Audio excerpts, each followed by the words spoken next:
Henrique, para quem me conhece, meu nome é Henrique, não Henrique de Dora, não Henrique do Café, Henrique Neves, sou eu. Para os companheiros que estão nos vendo e têm baixa visão ou sem visão, a gente vai fazer uma aula de descrição rápida e sucinta, só para meus companheiros que vão assistir depois da palestra ou alguém na plateia que tem a baixa visão. Meu nome é Henrique, eu sou um homem moreno, estou em pé, num púlpito branco, escrito SESC. Eu estou de blusa verde, moreno, de cabelo castanho escuro, preso para trás, barba e com um microfonezinho daqueles pretos que vai na boca. Vamos lá, meu povo, hoje o tema tem uma pegadinha. A pegadinha é: eu fiz essa palestra há pouco tempo atrás, e o tema é: não se pode servir a Deus e a Mamon. E aí, é um tema desconfortável. E aí, eu achei que se eu botar só servir a Deus, as pessoas vão ficar mais receptivas e não vão vir com o pé atrás de escutar sobre a riqueza de novo, e nós vamos dizer a riqueza novamente. Então eu mudei, mas a passagem é do Evangelho segundo o Espiritismo, e o trecho é: não se pode servir a dois senhores. Eu vou ler, porque eu vou ler. Ninguém pode servir a dois senhores, porque ou há de aborrecer um e amar o outro, ou há de acomodar-se a este e desprezar aquele. Não pode servir a Deus e a Mamon. Aí, no primeiro momento que a gente lê esse texto, a gente, talvez pela minha ignorância, eu achava que o Mamon era essa entidade, esse antagônico de Deus, essa força. E Mamon é uma palavra hebraica, aramaica, que significa riqueza. Então Mamon ali não está personalizando isso, ele está dizendo que a gente não pode servir a Deus e a essa riqueza, esse luxo,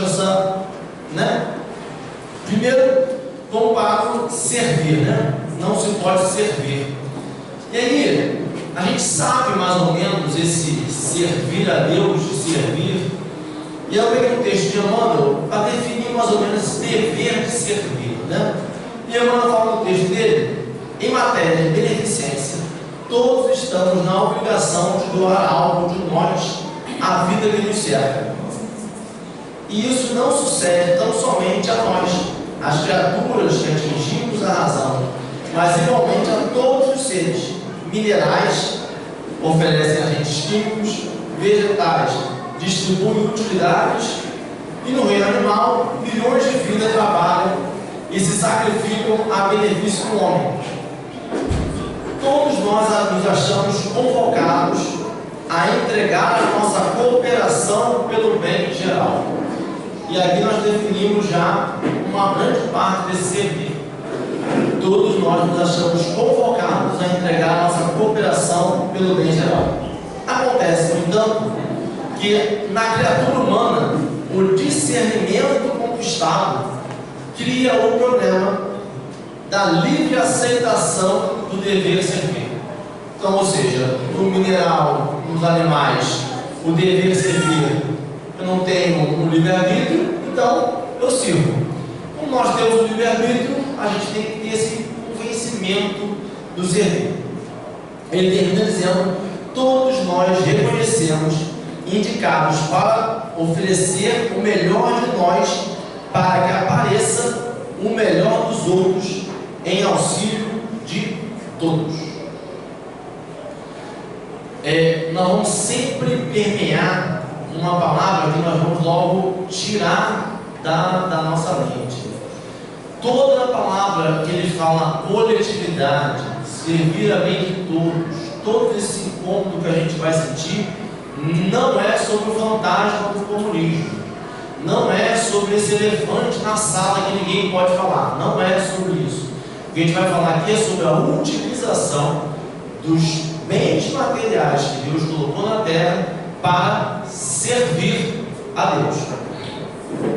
E aí definimos o que é Mamon. Só que aí, o interessante é que Mamon, que é o aramaico para riqueza, a gente fica na dúvida, porque a gente está aqui encarnado, materializado. O que é a riqueza? O que é a riqueza? Riqueza é ouro, riqueza é diamante. Aí a gente vai para o Livro dos Espíritos.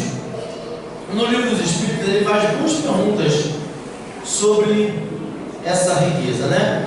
Análogas. Ele pergunta sobre, mediante a organização física que ele deu, não traçou a natureza, o limite das nossas necessidades, que ele faz um estudo sobre o necessário e o supérfluo. Então, dá para fazer uma analogia do necessário, que é o que a gente precisa para sobreviver, e o supérfluo é tudo aquilo que gera acúmulo, gerando riqueza. Fechamos? E aí ele pergunta se a natureza deu esse limite, né? E a resposta foi, sem dúvida, mas o homem é insaciável. Por meio da organização que lhe deu a natureza, lhe traçou o limite das necessidades. Porém, os vícios lhe alteraram a constituição e lhe criaram necessidades que não são reais. Então, nós temos as necessidades da natureza e as necessidades que nós inventamos. Acho que o Rosa vai falar no meu. Perdão, não? É erro meu. Pode ir. Na 717, Kardec dá aquela esmiuçada. E aí ele pergunta: que há de se pensar dos que assambarcam os bens da terra para se proporcionarem o supérfluo, com o prejuízo daqueles a quem falta o necessário? Então, ela está perguntando daquelas pessoas que acumulam riqueza, que acumulam, resposta do Espírito, desprezam a lei de Deus e terão que responder pela privação que houverem causado aos outros, sem margem para negociação, ao meu ver. No meu ver, a palavra é bem simples. A palavra no sentido do português escrito da letra fria. Toda vez que a gente junta, acumula em prejuízo do outro, a gente está desprezando a lei de Deus e vamos ter que responder pelas privações que houverem causado aos outros. E aí, o que eu acho interessante no Espiritismo é que ele é feito por humanos, e Kardec é um ser humano. E aí acrescenta uma nota de Kardec que, ao meu ver, é uma apaziguada. Sabe? Está muito duro, está muito difícil, está desconfortável, muito confortável com isso aqui. E ele acrescenta a nota que não tem de absoluto o limite entre o necessário e o supérfluo. A civilização criou necessidades que o selvagem desconhece. Os espíritos que ditaram os preceitos acima não pretendem que um homem civilizado deva viver como selvagem. Tudo é relativo, cabendo à razão regrar as coisas. A civilização desenvolve o senso moral e, ao mesmo tempo, o sentimento de caridade, que leva os homens a se prestarem mútuo apoio. Os que vivem à custa das privações dos outros exploram em seu proveito os benefícios da civilização. Desta tem apenas o verniz, como muitos da religião só tem a máscara. Ou seja, ele fala que não tem nada de absoluto, que a questão é simplesmente as pessoas que realmente vivem da exploração do outro para o mundo de riqueza, e que a gente não tem como viver como Neandertal, a gente não tem como viver de fogueira, a gente tem que usar hoje em dia os eletrodomésticos. E aí a gente entende super bem, claramente. Só tem um detalhe: o que define a riqueza? Quem define quem é rico e quem é pobre? Não tem alguma ideia de quem define quem é rico e quem é pobre? Quem define quem é rico e quem é pobre? Quem define a riqueza é a pobreza. É a falta de algo que define quem tem algo é privilegiado. Aí nós vamos agora entrar na vida material. Aqui, na nossa sociedade, no nosso dia a dia. No nosso dia a dia, se a gente definir, quem vai definir que quem é rico é a pobreza, é a falta da renda, quem vai definir quem tem mais, quem tem menos. O último dado que nós temos é de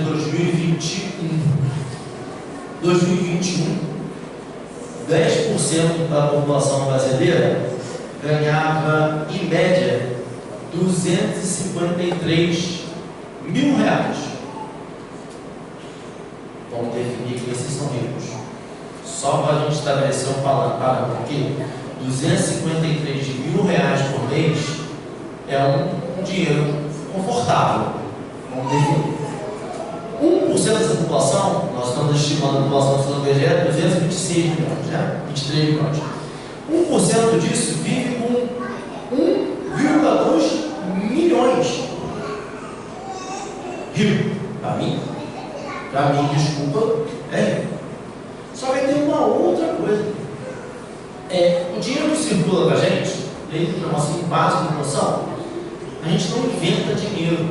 Dinheiro a gente tem um bolo, sabe? Um globo terrestre. E a gente vai dividir esse bolo. Aí eu vou, aqueles 10% que ganham R$253 mil por mês, eles representam 60% do bolo. O bolo de fubá, chamado renda, 60% dele vai para 10% da população. Aquela população que ganha 1,2 milhão por mês representa a outra 26% do mesmo bolo. Nós já estamos falando aqui de 86% do bolo. O restante do bolo fica para nós. Fica para a gente. Que é uma renda já misturada, já aquela renda de 10, renda de 5, renda de 15, renda de... que não chega àqueles riqueza, mas que também não chega a outra parte do bolo, que é de 30% da nossa população. 30% da nossa população vive na pobreza. A pobreza, segundo a ONU, vive-se com R$486 mensais. É surpreendente, porque R$486 mensais para a gente. Imagina viver com R$486 mensais. Tem meu desconforto. O que eu falei? Porque eu faço mocidade aqui também. E tem alguns temas que são desconfortáveis dependendo do público. Tá? O público da mocidade. O público da mocidade, quando eu vou falar com eles sobre sexualidade, é um tema desconfortável para eles. Porque está florescendo as coisas, tem os interesses, tem as coisas, e eles não querem falar em voz alta sobre isso. Quando eu vou falar num outro público sobre jovens mais velhos, né, para os 20, 25 anos, quando eu vou falar para esse público sobre os problemas da influência do álcool, sobre a sexualidade exacerbada, sobre o quanto uma noite mal dormida não é paga, esse fica um pouco desconfortável também, porque é o que ele quer. E nós somos um público que fica desconfortável quando a gente fala sobre a riqueza. Eu percebi isso, sabe como? Porque eu fui ver duas falas sobre esse mesmo tema com públicos diferentes. Todas as palestras que eu escutei espíritas sobre servir a Deus e a Mamon, todas elas têm um tom no Kardec. Não é bem assim. Isto é como você usa. Mas olha só, mas se você faz uma boa ação, mas a gente não tem como viver também na era da pedra paralítica, não tem como viver. E aí eu vou na palestra, vou na exposição sobre esse mesmo tema, falando sobre a mesma passagem do Evangelho do neopentecostal, do Evangelho brasileiro. O público deles é completamente diferente. O público não é que ele está recriminando e dizendo para eles que vão lá e caçem a riqueza. Ele está dizendo que o reino de Deus não é da terra. Você está passando por dificuldades aqui, mas o reino de Deus é dos céus. É um apaziguar? É, mas é apaziguar a revolta. É apaziguar dizendo: aquele ali há de vencer no futuro. O nosso é: você está fazendo o que pode, mas também a natureza não dá um salto. Você entende que me dá um desconforto perceber que tem gente que fala sobre esse mesmo tema com muito mais ênfase do que o nosso. E olha que das religiões nós somos as mais atuantes em obras de caridade. Talvez porque acumulamos tanta riqueza. Talvez porque a nossa consciência mente. Vamos seguir o estudo. E aí, nós definimos renda. Se as pessoas que estão ouvindo a palestra, não, aí tem um outro, tem 10% da população brasileira vive com R$168 por mês. R$168 por mês é quase impossível. No Brasil, hoje em dia, eu tenho 3 crianças, moro com a minha sogra. Se eu for comer um pastel, R$100 já foi. Tranquilo, sem exageros. As pessoas vivem com R$168 por mês. 10% da nossa população.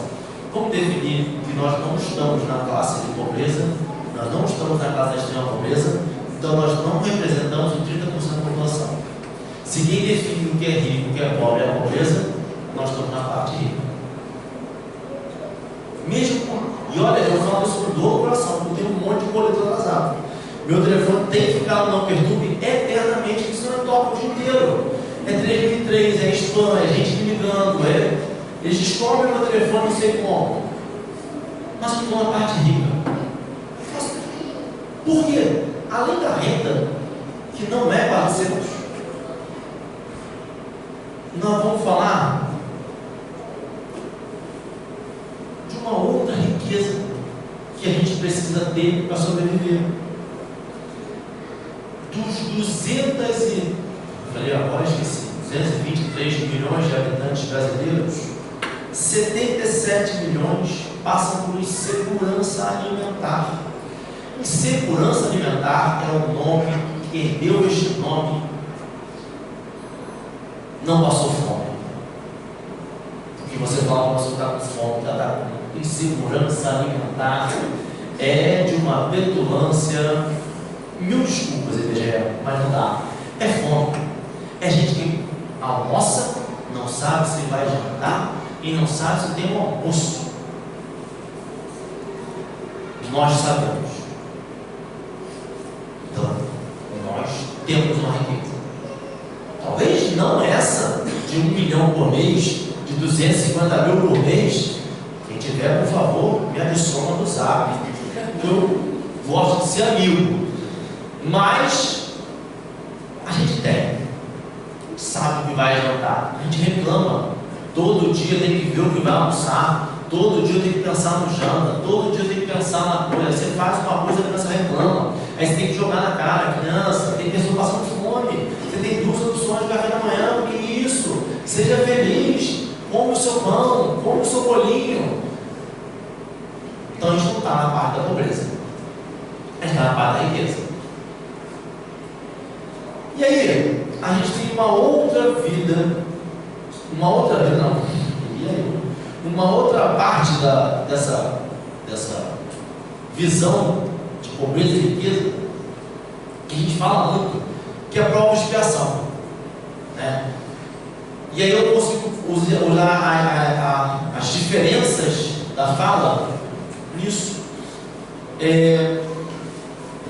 A gente entende claramente, cristalinamente, que a riqueza não é uma bênção, que a pobreza não é uma prova, uma expiação determinada. A gente parou de falar que é mais fácil chorar em Paris, que é difícil ser triste, filho do Neymar, que não tem nem que jogar bola, é só jogar videogame. ele não tem o direito de ser triste. As pessoas que a gente julga ter tudo, a gente fala, mas ele tem tudo, como que ele está triste? A gente entende de verdade que a riqueza não é prova e nem é expiação, e nem a pobreza, porque eu vejo muito isso. A pobreza é claramente uma prova. A gente tem todo um diálogo, toda uma palavra de incentivo, a gente cita evangelho. Quando alguém vem que você ganhou uma loteria, que nunca mais vai ter que trabalhar, não vai mandar um prego para ninguém, a gente não cita o evangelho para ele e fala, não, vou te falar, isso aí pode ser uma prova pesada para você. A gente não fala, a gente tem dinheiro, pode ser uma bênção, fez tanto já, foi Deus que me deu, a gente bota no nosso carro. A gente, quando paga o último boleto do carro de 5 anos, fala, obrigado, Pai do céu, por me deixar chegar até aqui. Quando a gente compra um iPhone, quando a gente recebe uma coisa, a gente fala, nossa, nem acredito. E aí, se a gente define que não é prova de expiação, quem define não sou eu, é o livro dos Espíritos, questão 215. Qual das duas provas é mais terrível para o homem? A da desgraça, olha que sutil, Kardec. A da desgraça ou a da riqueza? Resposta: são tanto uma quanto a outra. A miséria provoca as queixas contra a providência, e a riqueza incita a todos os excessos. Não tem, o Espírito da Verdade, ele não mede palavras. É que a gente contemporiza toda hora. Eu contemporizo na minha mente, porque me dá desconforto demais. Esse estudo foi com o Márcio, esse estudo mexeu comigo, porque é muito difícil você dar a vida material para você falar, meu Deus do céu. E aí depois, um parênteses aqui da palestra, eu estou assistindo The Chosen, né? Um seriado muito bom, aliás, por favor, assistam, né? E eu, nessa semana, revi a terceira temporada, quando Jesus fala com os discípulos na série, vá e pregue em meu nome, e aí todo mundo preocupado, se a mochilinha vai, sem mochila. Mas eu vou levar a minha segunda túnica, sem a segunda túnica. Mas eu vou, não, vamos confiar em Deus. Eu não vim até vocês sem nada, Deus vai dar. Aí você fala, meu Deus do céu, mas é para ir sem nada. É para ir sem nada. Mas Kardec falou que não dá para viver como Neandertal. Não dá. Mas Deus vai prover. Não Neandertal. Vai prover sua túnica. Vai prover seu alimento. Então não é para trabalhar? Não, é para trabalhar. É para ir. Mas é para ir a servir a Deus. E a gente vai entender como que a gente encaixa isso na nossa vida material. Aí, nem sei o que eu gosto. Não. Que a definição de que riqueza ou pobreza, como o Espírito da Verdade falou, a pobreza e a riqueza podem tanto ser prova de expiação, quanto uma quanto na outra. O que vai definir isso é a nossa vivência. O que vai definir como eu passo por aquilo. Se eu passo, e aí a gente entende claramente que, como a gente usa na nossa mente, pelo menos na minha mente, desculpa falar natural, eu espero que tenha uma pessoa para ser uma pessoa comigo. Quando a pessoa passa por uma pobreza extrema, eu já penso logo, não soube utilizar a riqueza, reencarnou, veio aí agora, e agora está passando, está espiando. Aí a vírgula na minha mente é eu, que não estou passando a necessidade, estou me condenando para a próxima. Aí já, meu Deus do céu, tenha piedade dessa pessoa, eu vou te ajudar, né? Porque vai que na próxima sou eu, porque eu não utilizo com sabedoria também. Mateus, em versículo 22, de 15 a 22, não, capítulo 22, versículo 15 a 22, ele fala, dai a César o que é César e a Deus o que é Deus. Ele escreve aquela passagem que Jesus está no templo, e vem aqueles fariseus para pegar Jesus na pegadinha, vai dizer assim, se você é contra o imposto, você está indo contra os romanos, e se você está falando que vai pagar imposto, você está indo contra os judeus. Então, como que eu faço? Aí Jesus responde para ele, dai a César o que é de Deus, César, e a Deus o que é de Deus. O dai a César o que é de César, a gente entende. Eu tenho que pagar meu imposto, eu tenho que viver materialmente, eu tenho que comprar meu pão, eu tenho que comprar eu tenho um monte de coisa que eu tenho que fazer. E essa é cumprir as obrigações da vida material. Ok. E a Deus, o que é de Deus? Porque essa parte para mim era perfeita, quando eu suprimia o a Deus, o que é de Deus. Porque eu achava que a Deus, o que é de Deus, na minha origem católica, era o quê? Domingo na missa. Eu vou domingo, eu vou na missa, recebo a minha hóstia, eu dei a Deus, o que é de Deus. E eu volto para mim, para a César, que é de César. Mas não é bem assim. Porque lá no comecinho sobre o servir, ele está dizendo que a nossa vida aqui é para servir ao próximo, é para ajudar o próximo, é para melhorar a vida do outro. Geralmente ele ensina a gente é só o caminho, a gente é só o servir ao outro. Não há Deus o que é de Deus. Em Atos, capítulo 5, versículo 29, a gente lê: mas importa obedecer a Deus do que aos homens. Portanto, dar a César o que é de César, jamais é dar a César o que é de Deus. A gente vive materialmente aqui. A gente desceu, reencarnou, a gente está aqui vivendo. A gente tem que lembrar sempre que a gente é um espírito reencarnado com um propósito espiritual.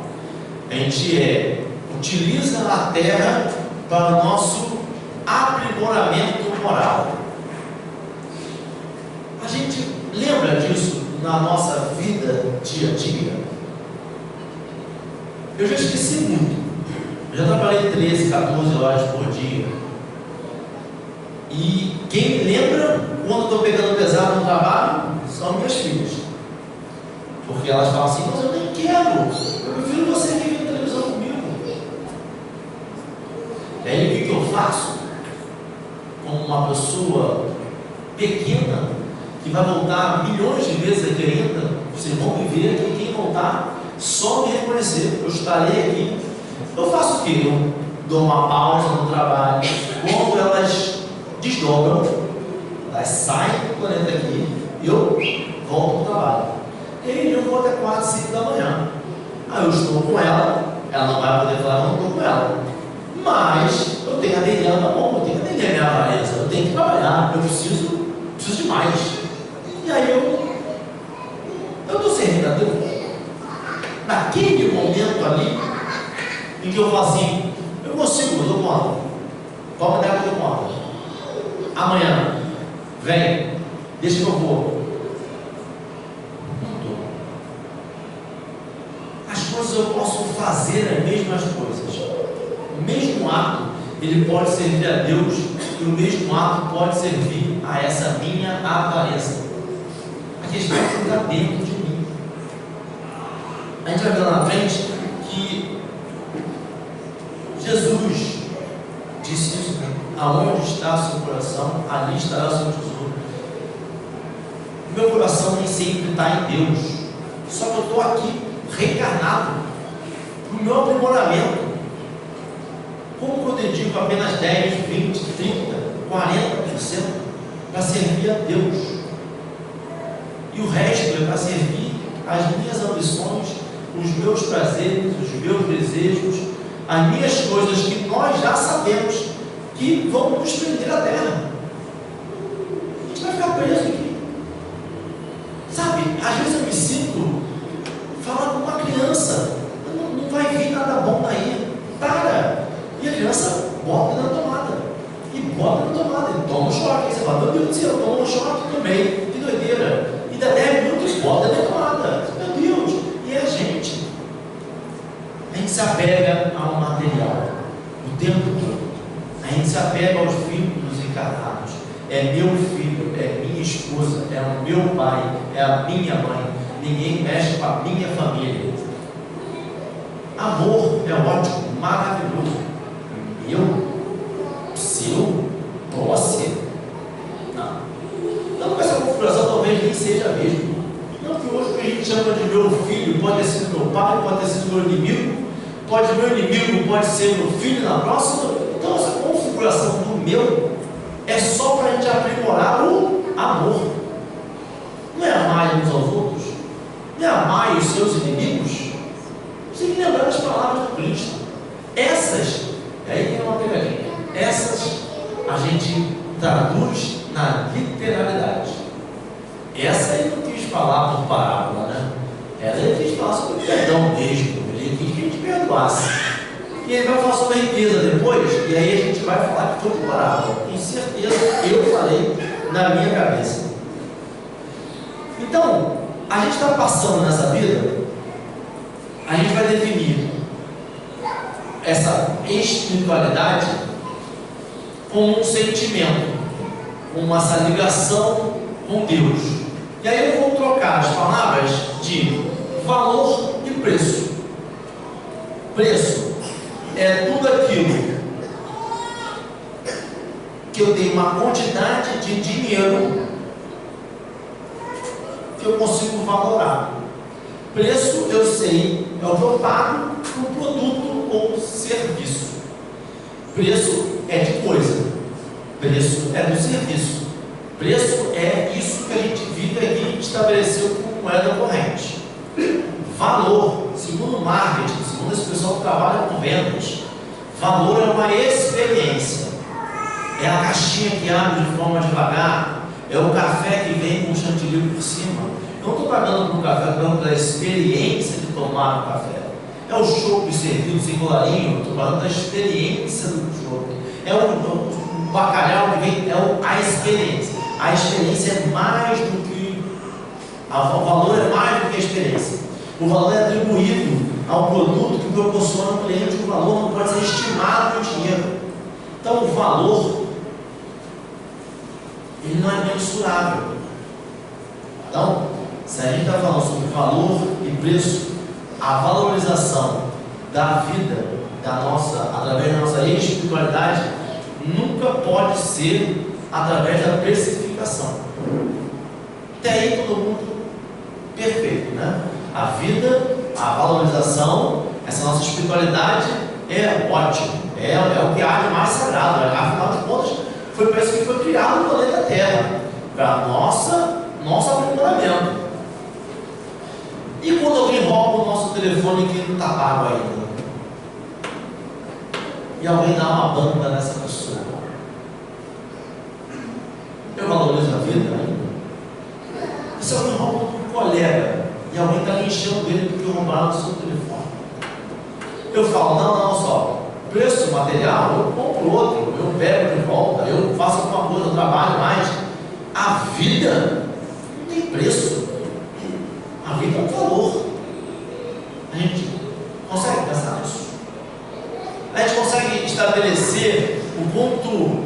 Se alguém quer roubar o nosso carro, a gente entrega e fala, eu vou comprar outro, Deus vai prover, ou a gente vai morrer junto com o carro, né? Vai reagir ao assalto, vai incentivar alguém a reagir, vai dizer isso mesmo. A gente está precificando vida. Quanto vale a nossa vida? A vida do outro, do próximo. Não se trata de adotar bandido, não, é valorização. É o que a gente veio fazer aqui no planeta Terra, enquanto espírito encarnado. Quando eu falo, é isso mesmo, quando eu bato palma, seja no YouTube, seja no Facebook, seja no Instagram, eu estou servindo a Deus ou a Mamon? A minha avareza. Se fosse comigo, eu queria que ele tivesse morrido também. Eu estou precificando, estou valorizando mais do que eu trabalho para servir ao próximo, ou eu trabalho para atender única e exclusivamente o meu desejo, o meu querer. Como que a gente faz para atender a Deus? Ih, rapaz, 7h15 já? É 10 horas? 8h30? Rapidinho, rapaz, então, vamos lá. Olha só. Reino de Deus. Aonde está esse reino de Deus? Como é esse reino de Deus? Como que eu faço para servir a Deus?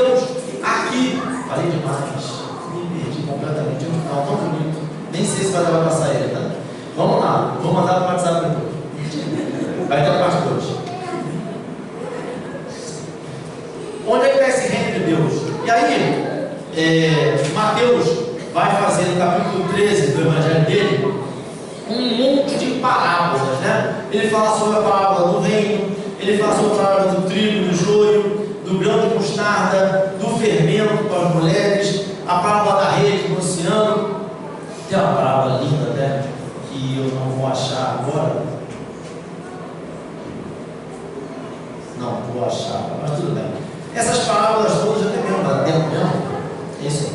E aí essa parábola toda está ali. Todas elas falam sobre essa fé. Todas elas falam sobre esse Deus. Sobre como que a gente. E tudo ela remete a algo interior. O semeador está plantando uma semente que vai ficar dentro da terra. Um grão de mostarda está ali no meio da plantação, dentro do casolinho dele ali, quentinho. O que ele quer dizer com isso? Na ideia é que esta fé, este reino de Deus, está dentro da gente. Porque Deus é amor, não é? Mas a gente fala sempre que as leis de Deus estão gravadas aonde? Dentro da gente. E aí a gente esquece que essa parte do amor de Deus também está gravada dentro da gente. Esta parte, lei do amor, lei da fraternidade, está gravada dentro da gente. Se a gente volta lá, o servir a Deus é servir ao próximo, é fazer o próximo melhorar, é fazer o próximo desempenhar a sua melhor função. E aí essa coisa está dentro de mim. A gente tem que fomentar para o próximo o tempo todo. O tempo todo a vida e o Evangelho te joga num lugar de que você é responsável pela vida sua, do próximo, melhorar a vida do próximo. A gente lembra quando a gente fala sobre homem de bem, não lembro nada, minha doutora encarnada não está aqui, que é a Doralice, ela seria perfeita aqui, que é minha referência bibliográfica, até olha ali para ver se o Espírito está ali, não, está trabalhando ali, sobre esse esqueci. Vamos lá, vai lembrar. Não vai lembrar. Vamos lá. O Evangelho, ele fala sobre algumas parábolas de Jesus sobre riqueza, sobre como conviver com essa riqueza. Não sei se todo mundo lembra, algumas pessoas vão lembrar. Ele fala, que eu separei ali, ele fala sobre o jovem rico, ele fala sobre essa riqueza, ele fala sobre o óbolo da viúva, ele fala sobre essa funcionalidade, né? Ele fala em João 16 sobre uma ostentação.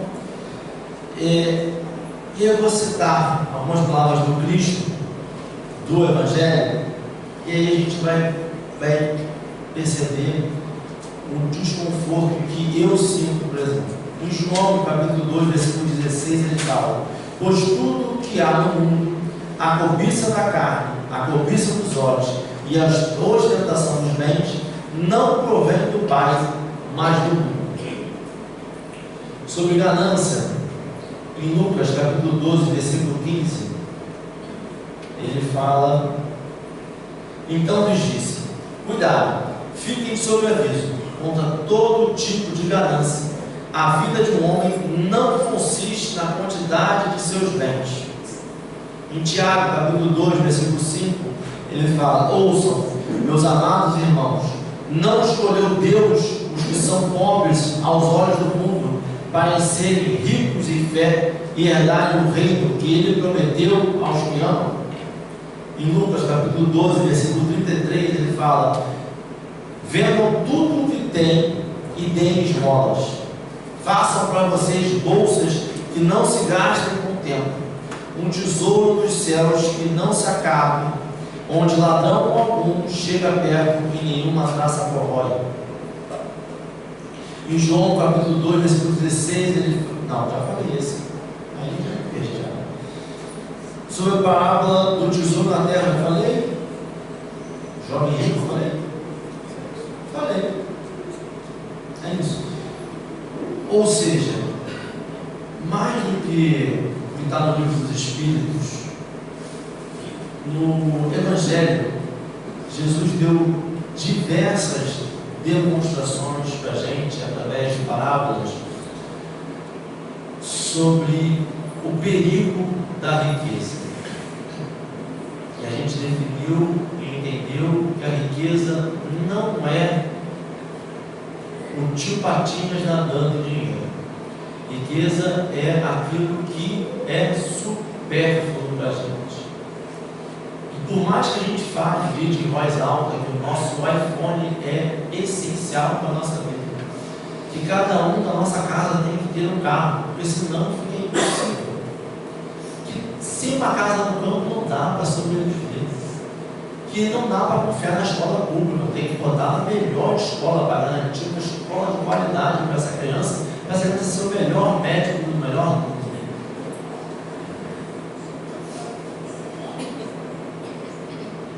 Não é a gente que define o supérfluo, é a materialidade, é a vida aqui encarnada, é o próximo. Eu tenho que utilizar o meu filho, mas eu tenho que utilizar o filho do próximo, do vizinho, do colega, do desconhecido, do inimigo. Como disse Jesus, não foi parábola, foi literalmente. Ele fez. Porque ele não só falava. Jesus não era coach. Não era coach. Ele vivenciou o Evangelho. Ele é nosso modelo e guia. Nosso modelo e guia. Nosso modelo e guia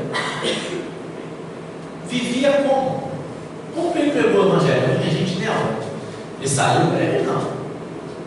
Uma carroça atrás? Não.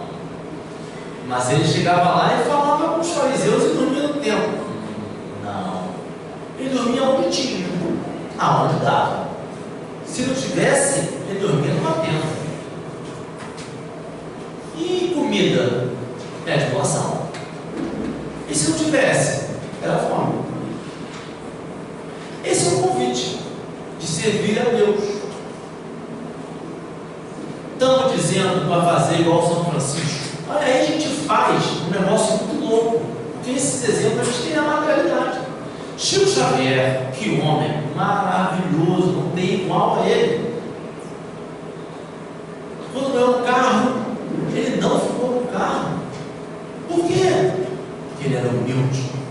Mas é o Chico, me dá um carro da doleira. Eu não vou doar o carro, vou ver qual é melhor. Se for o caso, vendo o meu, eu fico com o novo. Ou vendo o novo, eu fico com o meu. E pago, quito e faço alguma coisa. Madre Teresa de Calcutá, São Francisco de Assis, Padre Júlio Lancelotti, todos esses escutaram, leram a parábola do jovem rico, daquele que vende tudo e me segue, e fizeram isso. Venderam tudo e seguiram. E hoje, mesmo depois de um tempão desencarnados, a gente fala deles como exemplo. Exemplo. Pessoas que se aproximaram da mensagem do Evangelho. Então a gente sabe o que é. Algo impede a gente de fazer. Algo, o conforto, a ganância, a luxúria. E tá, tudo bem? Para mim tá. Mas tem que dar um nome à coisa. Porque eu só consigo resolver o problema quando eu detecto o problema. Eu só sei que eu estou ganancioso, que eu estou falhando nisso, depois que eu detectar isso. Que eu não faço parte da população mais pobre, que eu não tenho fome, mas que eu não faço o suficiente. Basta não fazer mal? Não. A gente sabe. Foi parábola? Não foi. É literal. Não basta não fazer mal. Todo bem que você não fez, também vai Quando eu deixo o dinheiro para fazer lá no CDI, CDC, CDC, na poupança, que vai que um dia eu preciso. Eu estou deixando de fazer o bem para alguém? Fome se aspera. Fome deixa uma marca. Quem passou fome nunca mais esquece. Sabe por quê? Porque fome só precisa de um dia. Não dá para passar fome e esperar uma semana. Vou esperar você tentar aquela conta lá, que aí você vai doar, né? Não dá. Fome é hoje, é agora, na semana que vem. Jesus tinha isso nesse senso de urgência. Quando ele multiplicou os pães, quando ele multiplicou os peixes, ele fez a mais. Ele falou assim: ó, está aqui e tem um para cada para levar de quentinha. Você imagina o desespero dos apóstolos? Eu fico pensando, depois dessa série, você fica pensando quanto humano é aqui. Você imagina os apóstolos, vê a galera chegando, não tem como alimentar todo mundo. Você vai lá, o cara faz, ele vai lá, multiplica, e os apóstolos pensaram: pô, agora está tranquilo. Ele multiplicou uma semana aí e deu uma conta. E eles pensaram: amanhã nós vamos ter que pescar de novo, galera, porque eu não vou pedir para Jesus. Porque eles confiaram. Depois do tempo, depois de um monte de prova, depois de um monte de calvário que eles passaram, por um monte de história que eles passaram, eles mudaram, eles confiaram, eles aprenderam a servir a Deus. E é para isso que a gente está aqui. Aprender a servir a Deus, aprender a valorizar a nossa vida, aprender a valorizar a vida do próximo, fazendo da melhor forma possível. E se a melhor forma possível for um passo, ok, mas eu tenho que saber reconhecer que este passo podia ser maior, porque a gente já entendeu isso, que um momento, uma hora, a gente vai seguir. E é isso. Eu não corri pelo certinho, não é? Não deu?